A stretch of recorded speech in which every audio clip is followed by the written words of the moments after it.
ഷെയ്ഖ് അബ്ദുൽ ഖാദിർ ജീലാനി ചെറുപ്പത്തിലിരിക്കെ അമ്മ അവനെ ബാഗ്ദാദിലേക്ക് അറിവ് തേടാൻ അയക്കുകയായിരുന്നു. പുറപ്പെടുമ്പോൾ അമ്മ അവന് 40 ദിനാർ സ്വർണമൊഴി കൊടുത്തു.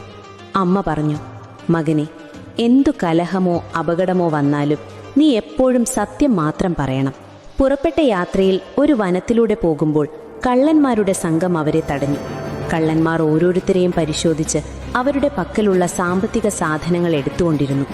ഷെയ്ഖ് അബ്ദുൽ ഖാദിർ ജീലാനി ഒരു ചെറുപ്പക്കാരനായതിനാൽ കള്ളന്മാർ അവനെ നോക്കി ചോദിച്ചു, നിന്റെ പക്കൽ എന്തെങ്കിലും പണമുണ്ടോ? അവൻ ഉമ്മയുടെ ഉപദേശം ഓർത്ത് തുറന്നു പറഞ്ഞു, അതെ, എൻ്റെ അരയിൽ തുന്നിവെച്ച 40 ദിനാറുണ്ട്. കള്ളന്മാർ ആദ്യം അവൻ്റെ വാക്കുകൾ പരിഹസിച്ചു.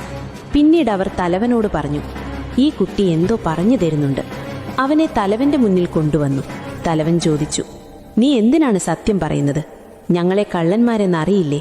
അപ്പോൾ ചെറുപ്പക്കാരൻ വളരെ ശാന്തമായി മറുപടി പറഞ്ഞു, എൻ്റെ ഉമ്മ അള്ളാഹുവിൻ്റെ പേരിൽ സത്യം പറയണമെന്ന് പറഞ്ഞു. ഞാൻ ഉമ്മയോട് നൽകിയ വാക്ക് തെറ്റിക്കാനാകില്ല. ഈ വാക്കുകൾ കള്ളന്മാരുടെ ഹൃദയം നടുങ്ങിച്ചു. തലവൻ കണ്ണീരോടെ പറഞ്ഞു, ഒരു കുട്ടി ഉമ്മയോട് നൽകിയ വാക്കുപോലും തെറ്റിക്കാതെ ഇരിക്കുമ്പോൾ ഞാൻ എൻ്റെ ഈ ജീവിതം മുഴുവൻ കള്ളത്തിലും പാവത്തിലും കുഴഞ്ഞു കിടക്കുന്നു. അവർക്ക് പശ്ചാത്താപമുണ്ടായി. അതിനുശേഷം കള്ളന്മാരെല്ലാവരും തൗബ ചെയ്യുകയും ചൂഷണവും കവർച്ചയും ഉപേക്ഷിക്കുകയും ചെയ്തു.